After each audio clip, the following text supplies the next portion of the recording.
This is what the hurricane looks like in North Carolina. Oh my god, that beeping is so loud. I need to turn that down. But yeah, this is pretty much all we're getting so far at 8 in the morning on Friday. I swear this beeping is gonna drive me crazy. What is going on, everyone? My name is Carlos, and today we are talking about the Action 5 Pro, the DJI Action 5 Pro that just released a week ago. I actually have a bunch of test footage that I want to show you guys from Sunday last week, but I just want to give my quick thoughts and then I'll show you guys the footage, and then we'll kind of give it some time. With these action cameras, they always get updated and they always get better over time. Right now today's Friday, so the hurricane is like hitting ground with like Florida and North Carolina.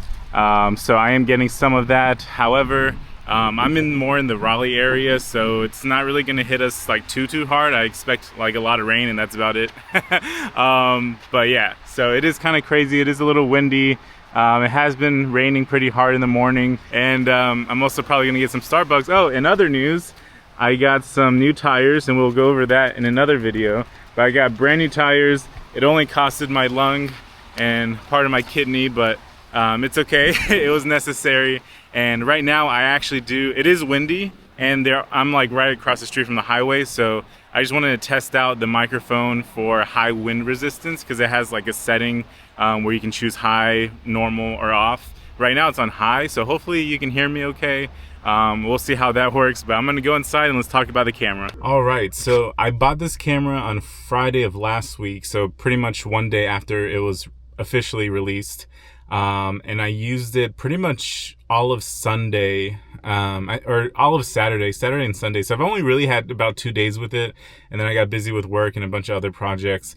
But yeah, so far my take on it is that it has a lot of improvements. For example, we're inside the car and it looks really good. Like, it looks really clear. There's no weird like shadowing. On the Action 4, it never did super well indoors, whether it's in the car or in the store, or in the house, like if you're just filming inside the house. The Action 4 never did like really well. It did okay, but like nothing crazy. Like, I feel like this, like the fact that there's no lighting and it is pretty dark and I can see myself really well, I think that's incredible. I think the biggest improvement, and the reason why I wanted to buy this camera, is for the low light and for the battery. And so far it has really impressed me how long this battery lasts and how well it works indoors. So those are the two main reasons I wanted it. Also, I wanted a second camera just because now Amanda's helping me film.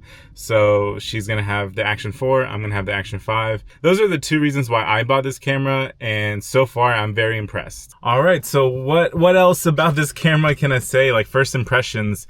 I definitely love that they kept the same design. It's a little more rugged. The big screen on the back and then on the front are both OLED, and they make a huge difference. Like, really big difference. Like, you won't believe. Like, once you start playing with it, you're like, wow, this makes a ginormous difference. That alone I feel like is worth the upgrade, just because it's really like a giant difference between the LCD screen and the OLED screen. I think the two, like, I guess, feedback things I wanted to talk about is, one, the colors. So I'm doing this exactly. I do a point and shoot. I don't do anything fancy. I don't do color grading. I don't do any of that. I am a very much amateur videographer. So I just want to click, record, and then just start recording, right? And with that, I feel like some of the coloring is very vibrant, a little too vibrant, almost like it's exposing, like they just like up the exposure and vibrance, like really high. And you'll see this like in this example here. I just took a screenshot of the video, and you can already tell like the pajama pants are so much more brighter on the Action 5 than it is on the Action 4. And that's not only with like those colors, it's like with every color. Like, even when we went to the park and I recorded some flowers, they were so colorful on the 5, but they weren't as colorful on the 4. Some people may like that. I personally feel like it's a little too much. If they can just tone it down just a little bit, I feel like a little pop won't hurt, but I feel like it's too poppy for me right now. It's just like way too vibrant. The other thing is with the AI. Now, I'm not sure if this is the AI or I'm not sure if this is machine learning. I'm not sure if this is maybe part of the coloring issue. In this footage, you see Amanda jump up and down. And if you look in the background, the sign with the price of whatever they're selling, it almost like, I don't know, it's like almost like a bubble around Amanda's head. You really kind of have to look close. But then when she jumps, like the sign goes from like really thick black to really thin and kind of like faded black. And then it goes back to thick black. And it's almost like the camera like recognizes her and is trying to protect like her as far as like coloring and like focusing. And so when she jumps, because it's motion, and keep in mind this was 60 frames per second, when she jumps, it's almost like the AI like doesn't know how to react, or the machine learning doesn't know how to react to the surrounding area, you know, behind her. And that wasn't really an issue with the Action 4, as you can see. And yeah, it's a little weird. It's like little things like that kind of like, I don't want to say makes it worse, but it's like not better. So yeah, it's like worse than the Action 4, but in other aspects, the Action 5 is better than the Action 4. So I would say this is an upgrade, but if you were to ask me right this second, like, would you prefer an Action 5 Pro or an Action 4? I would 100% say Action 4, not because it's a better camera, but it's better in the aspect that it has so many updates over time where they fine-tuned it, right? And that's kind of like the thing you guys have to think about. It's like this camera just released. Of course, there's going to be bugs. Of course, the coloring might be a little weird and stuff like that. So over time, they're going to update this camera. I already know it. They don't even have to announce it, but I already know they're going to update it because they updated the Action 4, the Action 3, the Action 2. They update all these cameras because they want to make sure that, you know, we're satisfied and they perform perfectly. So, you know, if again, right now, if you're like, I need an action camera, what should I buy? I would buy an Action 4 just because it's perfect the way it is. But if you're willing to kind of push through kind of like the first generation of updates, then get the Action 5 Pro because it's significantly better in low light, in buildings, and at your house. Like it really is incredible. I really do love this camera. It just needs some work as far as updating with the coloring and definitely with the AI processing or machine learning processing, because that is definitely something I noticed. I don't know if like if I just showed that footage without telling you, I don't know if you would notice it. But when I was editing it, I noticed it and I was just like, okay, there's something wrong here. The only other downside I would say is the buttons.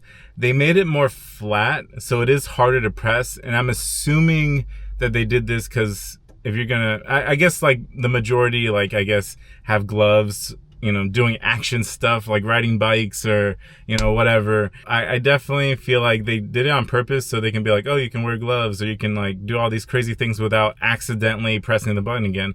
But for someone like me who uses it for vlogging or for, you know, camping or whatever, it makes it harder to press on the on button. It makes it harder to press the record button.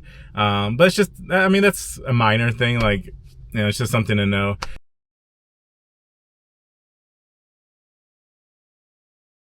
The rest of this video is just going to be test footage. All of them, both of the Action 4 and the Action 5 have the same settings, the 10-bit color, normal, no editing whatsoever. Some of the footage is unwarped, wide, ultra wide, and then night footage as well is basically when I turned on the extra night, you know, setting. So yeah, enjoy basically test footage and see if you can see a difference, see if any of it impressed you. I will keep you updated. This isn't a review. This is just kind of like first impressions and how I feel about the camera. I will keep you updated once they do more updates to kind of give you a really solid review. But again, as of now, if you absolutely needed to buy a camera, I would absolutely say get the Action 4 unless you're willing to wait for future updates for the Action 5. Anyways, that's all I have to say. Thank you for listening to me yap. I am going to make a video about which tires I got. Spoiler alert, I got the Goodyear Electric Drive 2, I think it's called. And then it sounds like a movie title. And then we have a gaming event this coming Sunday where I'm going to try to find some Wii games. And I think that's it for now. I know they also did an announcement for like Kia and Hyundai, but or they did an announcement for Kia when they're going to be able to use the Tesla chargers, but Hyundai hasn't said anything. I know they're sister companies, but I'm still waiting for like Hyundai to actually say something, just so we can get something more official. But yeah, hopefully this was a little insightful in case you're trying to buy an Action 4 or Action 5. And with that said, I'll catch you guys in the next video. Enjoy the test footage, and peace.